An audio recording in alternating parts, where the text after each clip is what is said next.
에마뉘엘 마크롱 프랑스 대통령은 지난달 3일 폴란드 바르샤바를 방문, 마테우시 모라비에츠키 폴란드 총리와 정상회담을 갖고 안보, 경제 등 현안 외에 특히 원전 문제에 공을 들였다. 회담 후 성명에서 프랑스와 폴란드는 저탄소 산업과 에너지 분야, 특히 원전에 대한 협력을 증대하기로 합의했다고 밝혔다. 앞서 지난 1월 아베 신조 일본 총리는 도쿄로 모라비에츠키 폴란드 총리를 초청해 정상회담을 갖고 우리가 원전 분야에서 폴란드에 새로운 투자를 할 수 있기를 기대한다고 말했다. 일본산 원전의 폴란드 수출을 위해 노골적 구애를 한 것이다. 도널드 트럼프 미국 대통령도 발벗고 나섰다. 트럼프 대통령은 작년 6월 백악관에서 안제이 두다 폴란드 대통령과 정상회담 후 로즈가든에서 열린 공동 기자회견에서 원전을 포함한 에너지 분야에서 협력을 강화하기로 했다고 말했다. 양국은 민간 목적의 원자력 에너지 사용 협력에 대한 양해각서도 체결했다. 핵무기 확산을 막기 위해 원자력 분야 기술 통제에 철두철미한 미국이 민간 분야 원자력 협정을 맺는 건 대기 원전 수출을 염두에 둔 것이다. 양국은 작년 11월과 지난달에도 장관급 회담을 갖고 원전 개발 논의를 구체화했다. 폴란드 내에선 미국의 원전 수주 가능성을 높게 보기 시작했다.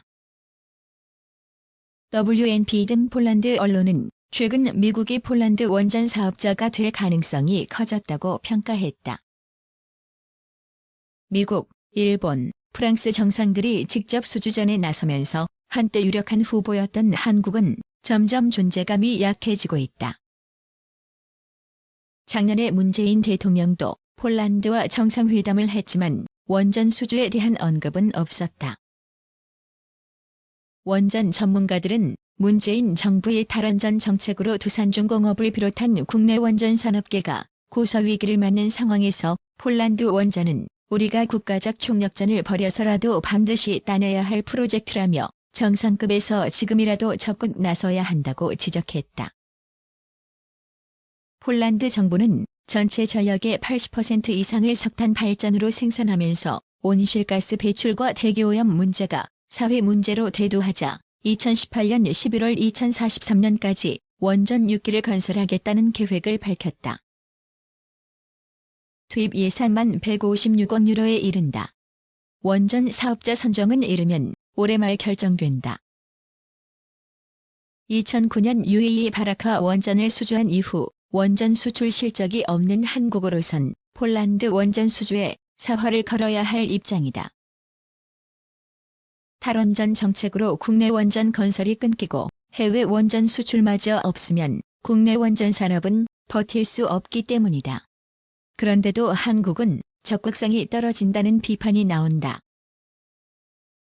문재인 대통령은 작년 9월 뉴욕 유엔 본부에서 가진 두다 폴란드 대통령과 정상회담에서도 전기차 배터리 등 첨단 산업으로 양국 협력이 확대되고 있으며 양국 경제 협력이 과학기술, 에너지로 다변화하고 있다고 말했을 뿐 원전에 대한 언급은 발표 자료에서 찾아볼 수 없었다. 폴란드 원전 수주를 위해 방문한 우리 정부 고위 관료는 차관급이었다. 정승일 산업부 차관은 작년 12월 폴란드를 방문, 개발부 장관을 만나 방산, 원전 분야 등에 대해 논의했다.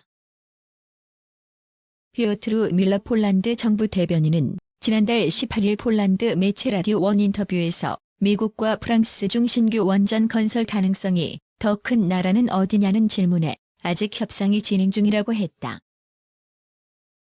밀러 대변인은 앞선 지난달 4일에도 한 TV 프로그램에 나와 신규 원전 사업자에 대한 질문을 받았다. 그는 프랑스는 70%가 넘는 자국 전력을 원전으로 생산하는 원전계 거물이라며 일본은 소형 원자로 기술력을 갖췄고 미국과도 여전히 협상을 벌이고 있다고 했다. 한국은 이 수주전에서 잊혀가고 있는 것이다. 주한교 서울대 교수는 원전 산업은 기술 경쟁력만큼이나 외교적 역량이 중요한데 우리 정부가 미국, 일본만큼 적극적으로 나서는지는 의문이라고 말했다. 한미 동맹의 군사적 과제 핵 동맹으로 진화돼야 세계적으로 국제주의가 밀려나고 민족주의가 밀려오고 있다. 북한 핵 문제는 표류 중이며 핵 위협은 점점 더 커지고 있다. 전환기에 들어선 한미 동맹은 주요 현안마다 갈등을 빚고 있다. 이런 상황에서 지난 1월 15일에서 16일 한국국가전략연구원과 미국 브루킹스 연구소가 공동 주관한 국제회의가 열렸다. 이 회의에서 전환기 한미 동맹의 갈등과 진로를 주제로 발표한 류재승 KRINS 부원장이 한미 동맹의 전환기적 상황과 과제에 대해 7회에 걸쳐 심층 칼럼을 게재한다. 편집자 주 강압 외교 지속하면서 핵공유 협정 포함한 군사적 해법 준비해야. 뉴스투데이 류재승 KRINS 부원장 만일 비군사적 방법과 수단에 의한 강압 외교의 효과가 없다고 판명되면 거대한 압박의 일환으로 북한 정권의 교체를 목표로 한 군사적 해법까지 추가적으로 준비해야 한다. 북한의 핵 보유를 수용하면 한국은 핵인질 신세가 되고 국제 핵비 확산 체제의 붕괴 위험이 커진다. 그럼에도 전문가들 중에는 북핵 문제 해결을 위한 군사력 사용은 상상도 할 수 없다고 주장하는 이들이 많다. 이 문제와 관련하여 조셉 던포드 미국 합참의장의 발언은 시사하는 바가 크다. 그는 내가 나의 친구와 적 모두에게 말한 바와 같이 북한 핵 능력에 대응하기 위해 군사적 옵션들을 갖는 것은 상상할 수 없는 것이 아니다. 내가 상상할 수 없는 것은 콜로라도 덴버의 핵무기가 떨어지도록 북한의 능력을 허용하는 것이다. 나의 임무는 그것이 일어나지 않도록 보장하는 군사적 옵션들을 개발하는 것이라고 말했다. 현재 미북 비핵화 협상이 답보 상태에 머물면서 북한은 현상 타파 목적으로 제3자에게 핵무기 또는 핵물질 제공을 시도할 수 있다. 이를 예방하려면 국제사회와 함께 효과적인 대확산 감시 정찰, 정보 전파, 대응작전 활동은 필수 불가결하다. 북한의 핵무기와 핵물질 확산이 현실로 나타나면 재앙적 결과를 초래하기 때문이다. 한미 동맹이 현재의 재래식 전력 위주 동맹에서 핵동맹으로 진화하려면 한미 간의 미국 전술핵의 한반도 재배치를 비롯해 해구산을 포함한 확장 억제력을 제공하는 동맹 정책의 실효성과 신뢰성을 제고하는 대책으로부터 한미 또는 한미일의 핵공유 체제 구축까지 포괄하는 심층 협의가 시급하다. 한미 또는 한미일이 조건부 전술핵 재배치 문제를 논의하는 모습만으로도 북한의 핵폐기 결단과 중국의 적극적 역할을 유도하는 효과가 크다. 단, 자체 핵무장은 NPT에 정면 위배되기 때문에 제외해야 한다. 이처럼 여러 군사적 옵션들을 준비해야 하지만 최후 해법의 준비도 필요하다. 여전히 주된 목적은 북한의 핵 포기를 강압하는 데 있다. 1단계 봉쇄 작전은 2017년 11월 세계 항모전 2단의 무력 시위 때보다 더 조밀한 형태로 이루어져야 한다. 이어서 2단계 타격 작전은 MQ-9 리퍼와 같은 드론으로 기습적으로 정교하게 전개해야 한다. 이런 유형의 신의 무기는 적의 효과적 대응과 확전을 억제할 수 있는 장점이 있다. 북한 지도부가 인식하기에 가장 위협적 수단임이 틀림없다. 한미 맞춤형 억제, 높은 수준의 핵공유인 네이토보다 낮은 수준. 핵공유 체제란 무엇인가?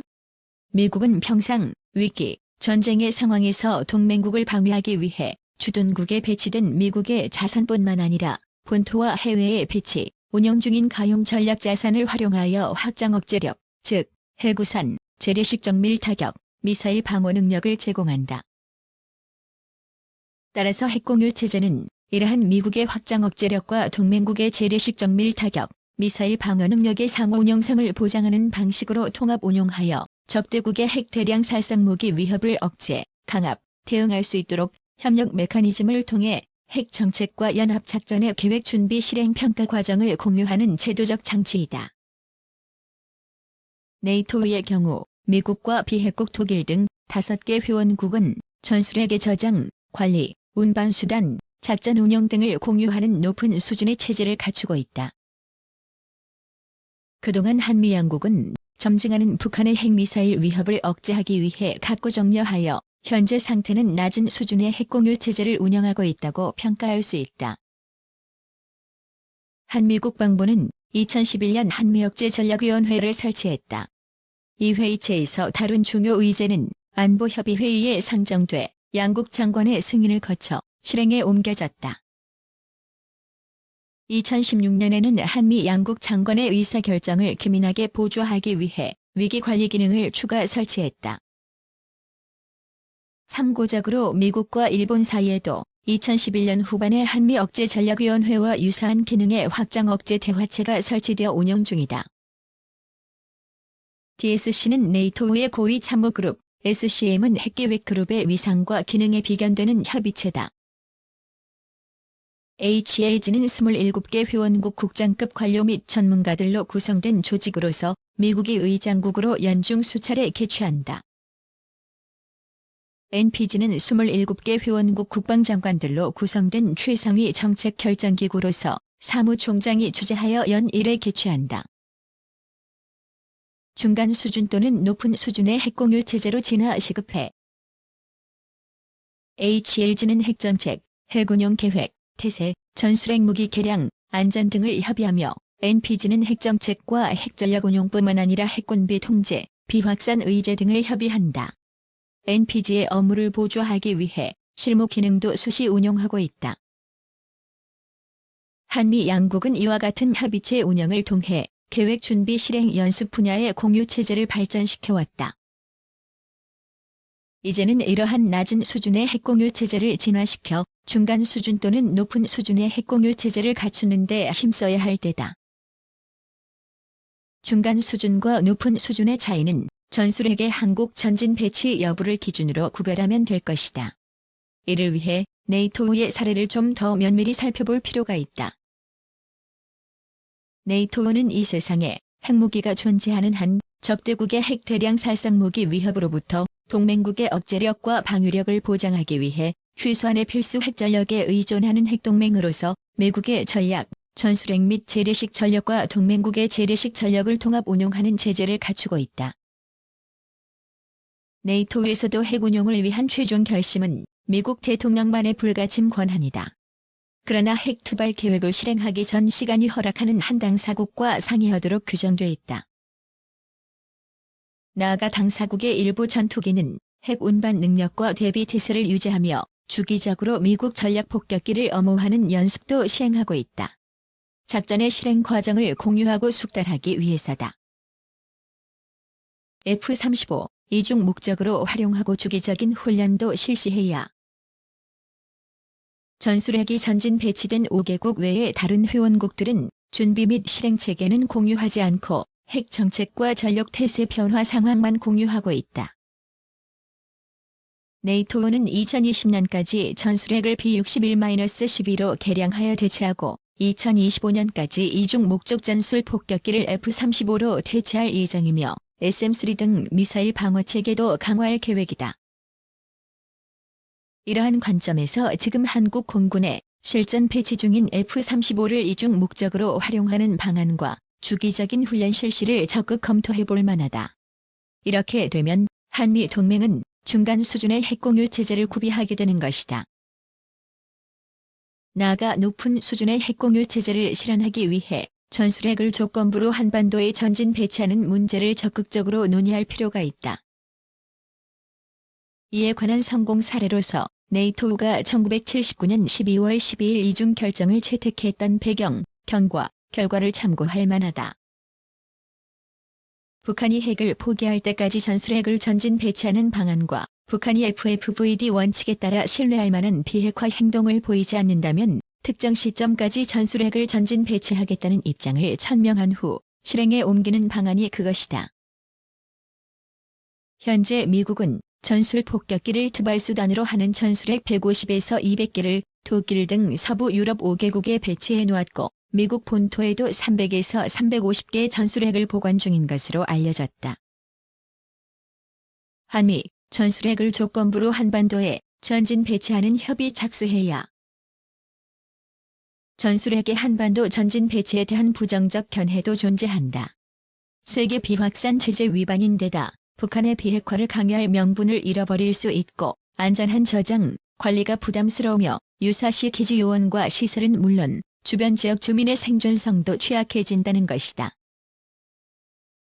그러나 북한이 한반도 비핵화 약속을 깨뜨려 상실된 전략적 균형을 회복해야 하는 상태이고 네이토의 안전관리 체계보다 더 안전하게 구축하면 될 것이다. 또한 전술핵이 한반도에 배치돼도 미국이 직접 통제하는 방식을 적용하기 때문에 핵비 확산 체제는 존중된다. 마침 미국은 효과적인 억제와 확장 억제를 보장할 유연성 갖춘 작전 수행 태세를 발전시키고 있다.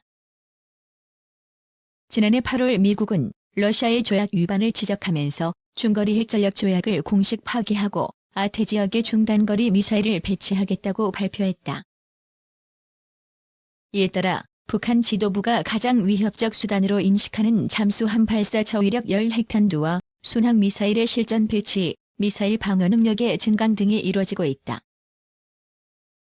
한국의 각종 여론조사 결과는 국민 대다수가 북한 핵미사일 위협으로부터 우리의 안전을 지키기 위한 전술핵 재배치와 자체 핵 개발을 지지하고 있음을 보여준다.